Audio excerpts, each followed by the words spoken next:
दोस्तों नमस्कार, कैसे हो आप सब। आशा करता हूँ अच्छे होंगे। दोस्तों आज दिन ट्यूसडे का और आज डेट है 13 जून 2023 और दोस्तों अभी टाइम हो रहा है रात के 8:47 हो चुके हैं और मैं आ गया हूँ द्वारका सेक्टर 8 और लास्ट स्टॉप मतलब पिकअप मैंने लिया था, एयरपोर्ट छोड़ा था, मतलब एयरपोर्ट लाया था मैं एम्स से टर्मिनल 2 आ गया था तो लोकेशन डली हुई थी। तो वैसे ही मैं कहा चलो देखते हैं, आ जाती है तो ठीक है, वरना मोस्टली क्या होता है कि एयरपोर्ट से खाली आना पड़ता है। तो कस्टम ऑफिस के पास से ही मेरे पास गेट नंबर 6 से बुकिंग आ गई थी तो मैं वहीं पे खड़ा हो गया था। वैसे ही कस्टमर का मैसेज आ गया गेट नंबर 6 पे, तो मैंने कहा वहीं पे ही कह रहा वेट करो। तो 5 से 10 मिनट भाई साहब ने आने में लगा दिए। तो आते ही कहते यार मुझे ना वाइन शॉप से होते हुए ले चलोगे। मैंने कहा वाइन शॉप कहाँ पर सर? वाइन शॉप मतलब द्वारका में ही?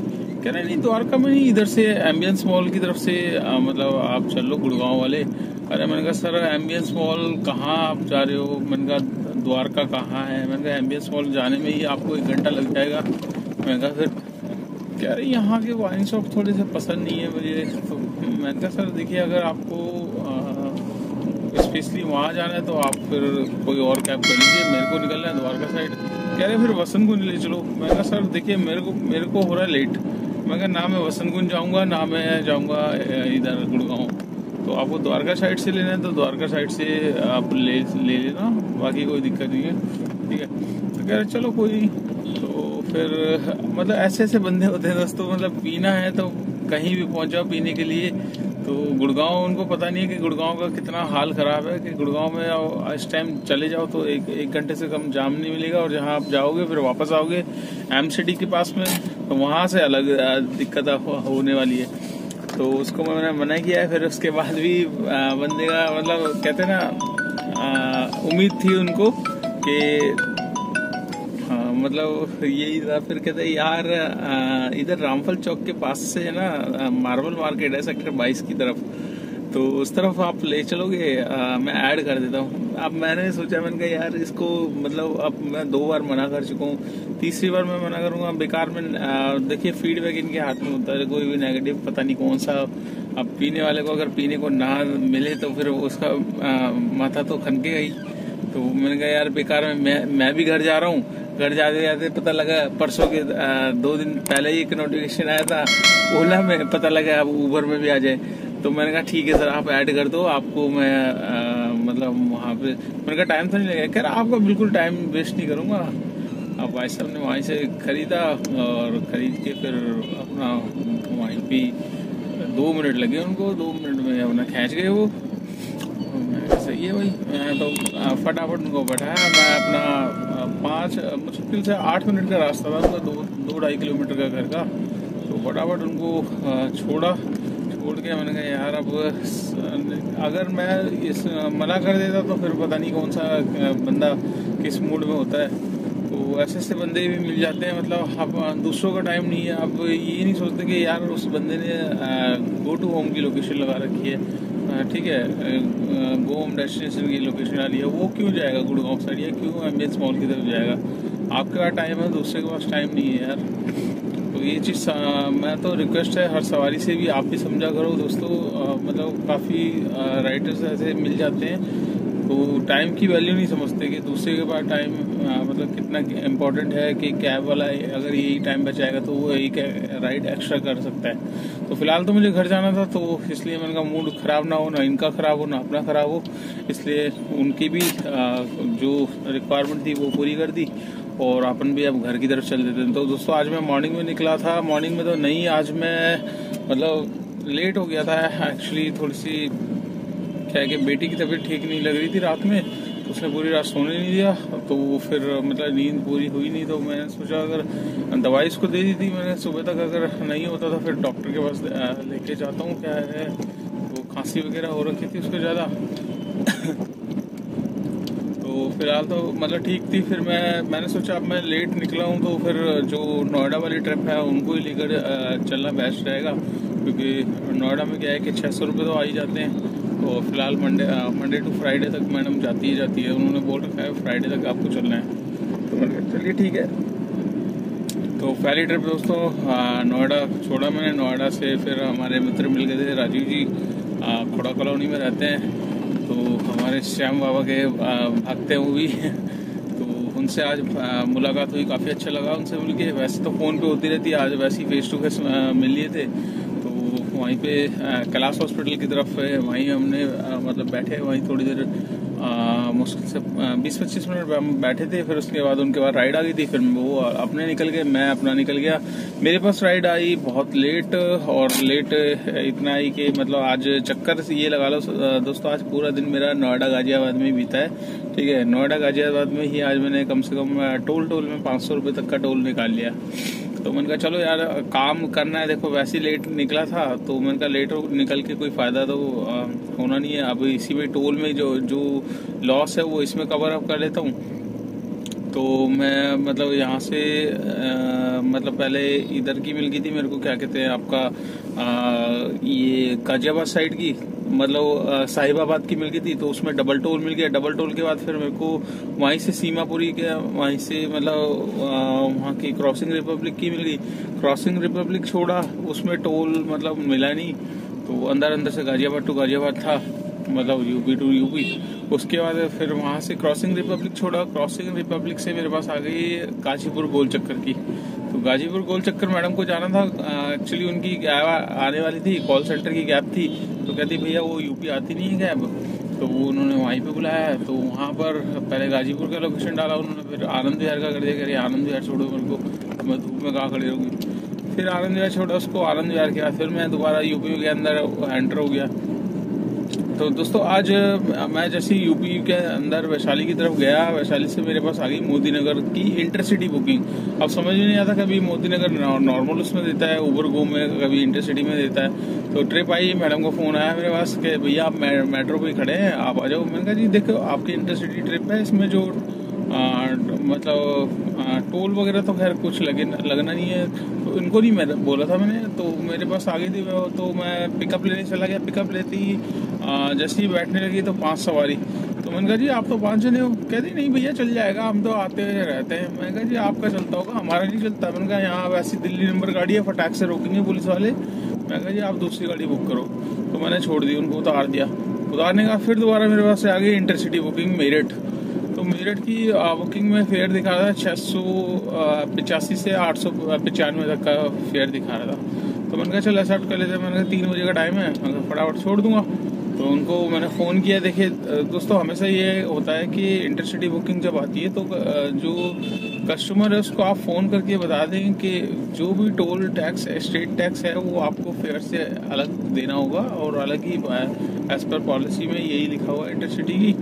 तो मैं उनको बता रहा, मैं मेरठ का आपका जो टोल वगैरह है वो स्टेट टैक्स जो है वो आपका अलग होगा। कहती भैया मैं टोल तो दूंगी नहीं। मैंने कहा जी क्यों नहीं दोगे। कहती कि मुझे जाना ही नहीं उस साइड से जहाँ से टोल लगना है। मैंने कहा जी ऐसा नहीं होता ना, आपको जाना नहीं है। मैंने कहा जो रूट दिखाएगा मैं तो वो फॉलो करूंगा। मैंने कहा आप मुझे बोलोगे मोदी नगर से लेके चलो, मोदी नगर में चल रहा है मेट्रो का काम। तो मैंने कहा उस मेट्रो के काम में मैं तो फंस जाऊंगा ना। मैंने कहा मेरे को टाइम दिखा रहा है जब 40 मिनट मतलब 1 घंटा, वहाँ से लेके जाऊंगा, वहाँ से लेके 1.5 घंटा 2 घंटा, तो मेरे लिए तो नुकसान होगा ना। कहते नहीं भैया आप देखिए कस्टमर की वो है। मैंने कहा वो बात ठीक है मैडम, मैंने कहा आप इसमें एग्री हो जाओ ना, जहाँ से रूट दिखाता है वहाँ से लेके चल रहा हूँ मैं। मैंने कहा ना आपकी रहेगी ना मेरी रहेगी। तो वो कहती नहीं आप फिर कैंसिल कर दो, मैं टोल नहीं दूंगी। मैंने कहा जी टोल नहीं दोगे तो मैं अपनी जेब से तो देने वाला हूँ नहीं। मैंने कहा आप जिस लोकेशन से बोल रहे हो उस लोकेशन पर रहता है जाम, क्योंकि वहाँ मेट्रो का काम चल रहा है। तो फिर बंदी ने कैंसिल मतलब 10 मिनट बाद ही करी। 10 मिनट तक धूप में मैं खड़ा रहा वैशाली पे। उसके बाद मतलब बुकिंग्स आ रही थी, उल्टी पुल्टी बुकिंग्स बहुत आ रही थी। तो आज पूरा दिन मतलब दोबारा से वहीं पे मेरे पास आ गई थी गरौली साइड की, मयूर विहार के पास की, खुड़ा कॉलोनी के पास में। वहाँ ड्रॉप किया, वहाँ से फिर मैं नोएडा में घुस गया। मैंने कहा चलो अब दिल्ली की राइड डालते हैं। तो डिफेंस कॉलोनी पहुंचा, डिफेंस कॉलोनी से एम्स से मिल गई फिर यहाँ की, और यहाँ से मैं आगे इधर। तो दोस्तों आज हम बात करेंगे ओला उबर के बारे में ही। और आज मेरे पास है ना मॉर्निंग में फ़ोन आया था एक भाई का।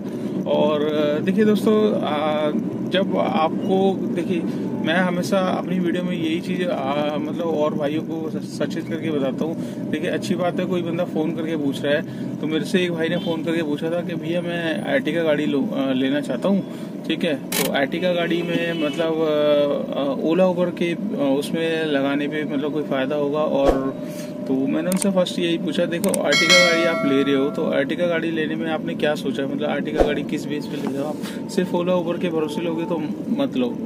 मैंने साफ उनको मना किया। कहता है भैया क्यों? मैंने कहा जितना देखिए काम छोटी गाड़ी में है उतना बड़ी में नहीं है, ठीक है। बड़ी में क्या आप पूरे दिन खड़े रहोगे, 2 से 3 बुकिंग होगी।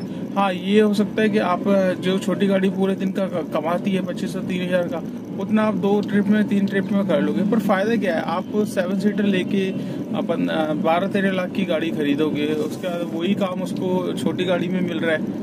तो मैंने कहा देखिए जब भी दोस्तों एक माइंड बना लीजिए, बड़ी गाड़ी सक्सेस तभी है, ओला उबर के भरोसे तो बिल्कुल सक्सेस नहीं है। कोई भी भाई अगर सोच रहा हो कि ओला उबर के भरोसे 7 सीटर गाड़ी ली जाए तो आपका बेकार है। काफ़ी भाइयों ने ली थी, ठीक है, अभी भी लेके पछता रहे हैं। 25-25 हज़ार रुपये की किस्तें बन जाती, जो कि पे नहीं कर पाते, इतना काम हो नहीं पाता उनसे, और रोटी भी इतनी नहीं आती क्योंकि राइडर भी इतने चालाक हैं। जैसा कि मैंने आपको बताया, वैशाली से 5 बंदे बैठ रहे हैं मेरी गाड़ी में। अरे 5 बंदे हो तो 5 वाली मतलब 6 सीटर गाड़ी तो करनी चाहिए ना। तो ऐसे कुछ ड्राइवर भाई हैं जो छोटी गाड़ी में 50 रुपये 100 रुपये एक्स्ट्रा ले लेते हैं और उनको ले जाते हैं। तो जिससे क्या है कि बड़ी गाड़ी जो जिनकी रिक्वायरमेंट है उनको वो बुकिंग्स मिल नहीं पाती। यही कारण है कि आर्टिका वगैरह में बुकिंग्स आती है कम। मोस्टली एयरपोर्ट स्टेशन के लिए अगर कोई बुक करता है फैमिली, तभी इतनी बुकिंग्स आती है, पर इन गाड़ियों में बुकिंग्स आती है कम। तो दोस्तों कोई भी मेरा भाई अगर आर्टिका लेने का प्लान कर रहा है तो सबसे पहले आपको ये जानना जरूरी है कि आपकी कहाँ जान पहचान है। आपकी कहीं जान पहचान है, टैक्सी टूर एंड ट्रैवल में है, या कहीं एमएनसी कंपनी में, या कहीं गवर्नमेंट ऑफिस में, या फिर कहीं अदर किसी भी विभाग में हो गवर्नमेंट ऑफिस के। तो अगर ऐसी कोई जान पहचान है और उसमें लग जाती है आपकी, तो वेल एंड गुड है। अगर आप ओला उबर के भरोसे कह रहे हैं तो बिल्कुल मत लीजिए। उससे बेटर है आप डिजायर ले लीजिए, या छोटी गाड़ी जितनी भी है। दिल्ली की सड़कों, दिल्ली का मैं बता रहा हूँ आपको, दिल्ली की सड़कों पे छोटी गाड़ी बेस्ट है। डिजायर इसलिए बेस्ट बताता हूँ क्योंकि डिजायर में क्या है कि डिजायर आपको कहीं भी लगवा सकते हो आप। एमएनसी कंपनी में लग जाएगी, कॉल सेंटर में लग जाएगी, एयरपोर्ट पे लग जाएगी, किसी भी फिक्स रूट पे लग सकती है, गवर्नमेंट ऑफिस में लग सकती है। तो काफी सारे बेनिफिट है। ओला उबर में मन नहीं कर रहा है चलाने का तो आप इन कंपनियों में टाई अप कर सकते हैं। छोटी गाड़ी का क्या है कि सबसे छोटी गाड़ी में डिग्गी वगैरह नहीं होती, जिसकी वजह से क्या है कि और कंपनियां नहीं इसको लगवा पाती। तो यही कारण है कि मतलब मोस्टली डिजायर और एसेंट या ओरा, ये गाड़ियां, होंडा अमेज है, ये गाड़ियां डिमांड में रहती है। तो दोस्तों आशा करता हूँ आपको ये वीडियो अच्छी लगी होगी। और आज का मैं काम आपको बताया था, आज का मेरा काम कितना हुआ है, कोई खास ज़्यादा हुआ नहीं है, पर जितना भी होता है आपके साथ शेयर जरूर करता हूँ। यहाँ पर आप देख सकते हैं 1435 रुपये का मेरा काम है आज का, और इसमें मेरे को 520 रुपये का टोल मिला है। और 500 वो आज इस बार का टोल मैं ऐड कर देता हूँ, क्योंकि मैंने आज मतलब टोल के चक्कर में ही 500 रुपये निकाल लिए थे। तो 500 ये और 1900 मतलब 520 प्लस 1435 तो हो गए 1950 में, और एक 600 रुपये की मेरी ट्रिप है नोएडा वाली। तो तकरीबन आप मान के चलिए 25 रुपये तक का मेरा काम आज का हो चुका है। तो निकला था करीब मैं आज 10:15 निकला था घर से, और अभी हो रहा है तकरीबन आपका टाइम 1 सेकेंड 9 बज गए हैं पूरे। तो 9 बज गए हैं, टाइम हो रहा है, और निकला था 10 बजे। तो 11 घंटे का काम है दोस्तों। 11 घंटे में 25 रुपये का काम है, जिसमें से जो सीएनजी मैंने डलवाई थी सुबह मैं जब नोएडा पिकअप लेने जा रहा था मैडम का, तभी सीएनजी मैंने फिल करवा ली थी। सीएनजी मेरी उस टाइम जो लगी थी 258 रुपये की लगी थी। उसके बाद मैंने शाम को डलवाई खोड़ा कॉलोनी साइड से, तो वहाँ डली 380 रुपये। तो आपका 258, 380, 400 और 640 रुपये तक की सीएनजी मेरी मतलब आ गई। और ऑलरेडी पहले की थी, उसमें 200 रुपये तक की मेरे पास पहले की थी। तो 640 और प्लस 200 840, 900 रुपये तक की सीएनजी मेरी टोटल है, जिसमें से अभी मेरे पास पड़ी जो है वो आपका है 200 रुपये तक की सीएनजी मेरे पास पड़ी है दोस्तों। तो 2500 का काम है और 900 की सीएनजी थी, जिसमें से 200 तक की पड़ी है मेरे पास। 300 तक की मान लीजिए, 300 तक की मेरे पास पड़ी है। तो 600 रुपये तक की सीएनजी मेरे पास अभी खर्च हो चुकी है, जिसमें से 300 की पड़ी है। तो 600 रुपये हम निकालेंगे, 2500 रुपये अर्निंग में से बचेंगे 1900 रुपये। 1900 रुपये में से 200 रुपये गाड़ी के मेंटेनेंस, फिटनेस, परमिट, इंश्योरेंस, गाड़ी के टायर घिसने हैं, बहुत सारी चीजें होती हैं, तो उसको भी निकाल लेंगे तो बचेंगे 1700 रुपये। तो आज की नेट इनकम है दोस्तों 1700 रुपये की। 1700 रुपये में मेरे को किसी को कुछ नहीं देना। हाँ, अगर आपकी नई गाड़ी है तो आपको इसमें गाड़ी की EMI भी निकालनी पड़ेगी, और अगर आपने कोई ड्राइवर हायर किया हुआ तो उसकी भी सैलरी निकालनी पड़ेगी, उसके बाद आपकी नेट इनकम आएगी। तो सबका काम अलग है। ये ऑन एवरेज में बताया था 10 से 12 घंटे का काम होता है, ठीक है। हर दिन अलग सा होता है। आप चाहो तो एक बना सकते हो टारगेट, ठीक है, जितना आप करना चाहो, कोई बाउंडेशन नहीं है, आपके ऊपर है सारी की सारी। पर 12 घंटे इनफ होते हैं, इससे ज़्यादा करोगे तो दिक्कतें बहुत आएगी। सबसे ज़्यादा ज़रूरी है हर ड्राइवर को नींद पूरी करना अपनी। जब तक आपकी नींद पूरी नहीं होगी आप अच्छे से ड्राइव नेक्स्ट डे नहीं कर सकते। तो चलिए दोस्तों, इस वीडियो को कर लेते हैं यहीं पे एंड। आपको वीडियो कैसी लगी लाइक कर देना, चैनल पे फर्स्ट टाइम है तो चैनल को सब्सक्राइब कर लेना, दोस्तों के साथ शेयर करना मत भूलिएगा। जितना आप वीडियो को शेयर करोगे उतनी मेरी वीडियो आगे पहुंचेगी, उन भाइयों के पास जाएगी जो जानना चाहते हैं ओला उबर में आजकल कितना काम है, कितना नहीं है, कैसा काम चल रहा है, कौन सी गाड़ी ले, कौन सी गाड़ी नहीं ले। तो ये सारी की सारी वीडियो मैंने डाली हुई है। आप वीडियो सेक्शन में जाइए, वीडियो वाइज लिंक लगे हुए हैं, वहाँ पर देख सकते हैं, या फिर आप मेरे व्हाट्सएप ग्रुप से ज्वाइन हो जाइए, वहाँ पर भी आपकी कुछ भी क्वेरी है आप वहाँ भी पूछ सकते हैं। काफ़ी ड्राइवर भाई जुड़े हुए हैं, तो आपकी डेफिनेटली कोई ना कोई हेल्प जरूर करेगा। तो चलिए दोस्तों, मुलाकात करते हैं कल नेक्स्ट डे नेक्स्ट ट्रेनिंग पे। तब तक के लिए बाय बाय।